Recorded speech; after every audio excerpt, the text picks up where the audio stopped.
Hi everyone, Agnes here. Now today I'm going to talk about something that is from Neville, since today is the free study group Neville at 6 p.m. London, England time. I'll put the link down below for that for any of you that want to jump in today later on. Now Neville talks about living in the end or living from it. Now, I want to make a distinction there's a difference between thinking from the end versus living and feeling from the end. Okay, it's not just a head thing, an imaginal scene.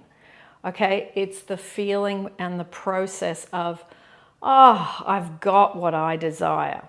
Okay, so there seems to be, from many discussions I've had over the last 6 months, there's a focus on getting to the end rather than enjoying the process of getting to wherever you want to go, whether it's starting a brand new relationship, getting engaged, getting married, having children, moving in together, buying a house, whatever it is.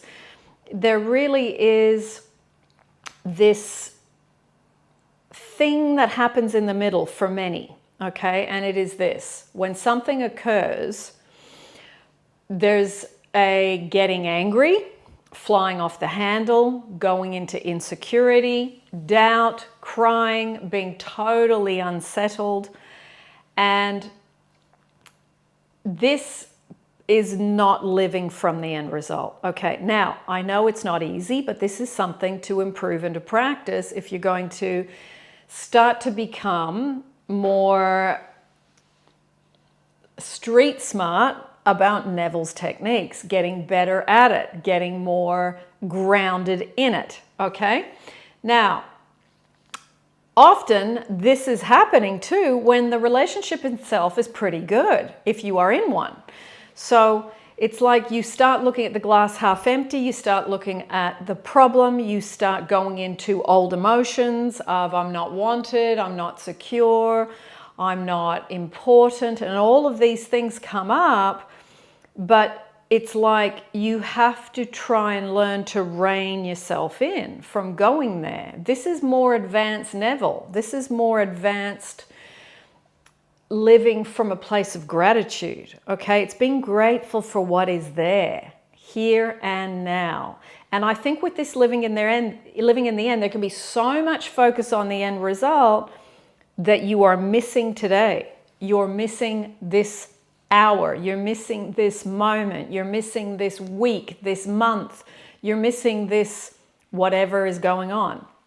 You know, it's about being present. It's mindfulness, dropping yourself back into the here and now, even when you don't have what you want. And it can tend to be where you are, it's like chasing the next bright, shiny object. Now, there's nothing wrong with desiring what we desire, because that's fun. Having a desire and you go, oh, I'd really like that. It's a wonderful feeling. But when you start doing with it to get to living in the end and you're missing today, then I think there is a real missing the point. Okay? So, now, going back to the relationship, okay? If many of you have got relationships that are half-hatched, or they're coming and going, or there's not a commitment, or you've put a offer on a house, you haven't heard anything back, that's all the times to lean back, to sit in. You know what? I can be happy without that. I'm going to be happy first, because I'm not going to be one of those people that chases, you know, the next bright, shiny object, that I have to get what I want to be happy. I'm going to learn to be happy now. Now, Abraham Hicks talks a lot about that. It's you are looking to achieve your desire because you want a certain feeling that you think you would have if you got that new relationship, SPX, a new house, a new car, an amazing trip, whatever it is. We associate our desires with the feelings that sit behind them, okay? So, You got to start to get better at not allowing yourself to ping pong all over the place with your emotions, okay? Ground yourself. This is, I think, spiritual maturity. This is what I think is being mature more in your life, in your dynamics with people, in relationships, whether it's at work or in a romantic relationship with your family. It really doesn't matter. This is a maturing as an adult and as a human being. Okay, so it's learning to not give your peace away again and again. If you are not getting what you want now, you can be okay. Not just okay, you can be happy. Now, it's the dissatisfaction that is in you, and you've got to say, am I someone who is often dissatisfied? And I'm only satisfied while I've got my manifestation, and that can be for a month or two, and then I slide back into dissatisfaction. Are you one of those people? You don't have to answer me, but it's for you privately, between you and you. And if you are, you got to say, okay, I am jumping from one thing to the next, and then there's periods in between where I'm totally dissatisfied and unhappy and all of that. So it's making this day, this ordinary day, a beautiful time, doing things you love, being satisfied, giving thanks in advance, being grateful, practicing all these wonderful things. Okay? Now, and have a look at past things that you've manifested. How long were you really satisfied for? So it's just checking in with yourself and saying, okay, have I got a tendency to be problem thinking, dissatisfied, glass half empty kind of person? And if you are, it's all right.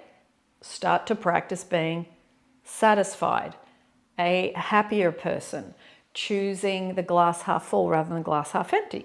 Okay? Now, so it's focusing on the here and now in the present, looking at what is actually here, what is being given. Cultivating gratitude. And I think doing 20 things you're grateful for every day. I mean, I do that in my shower. I've done that for years, at least 20 years. Shower time, gratitude time. 20 things while I'm washing myself. That's when I do the 20 things, and I don't hop out until I've done them. Okay? Now, you can white knuckle it. Yeah, you can. I know many people do white knuckle till the end result happens. And then you go from, totally riding high and then totally crashing and burning. And I mean, that used to happen to me years ago too, where you just had such highs and lows. And it was only when you had a big cry or you had a big release or you finally hit the wall through exhaustion that you would then surrender and let go, you see. So you can surrender and let go without getting really exhausted and hitting the wall. That's might be new information, but you can, and it's so much easier. So ask yourself, how surrendered and letting go am I? Can I be happy today? And being more at peace, being more relaxed, having a soft, open hand, and letting go of that I can't be happy until I get there mentality. And it's a bit like the kid in the back seat. Are we there yet? Are we there yet? Are we there yet? You got to let go of that childlike way of being, okay?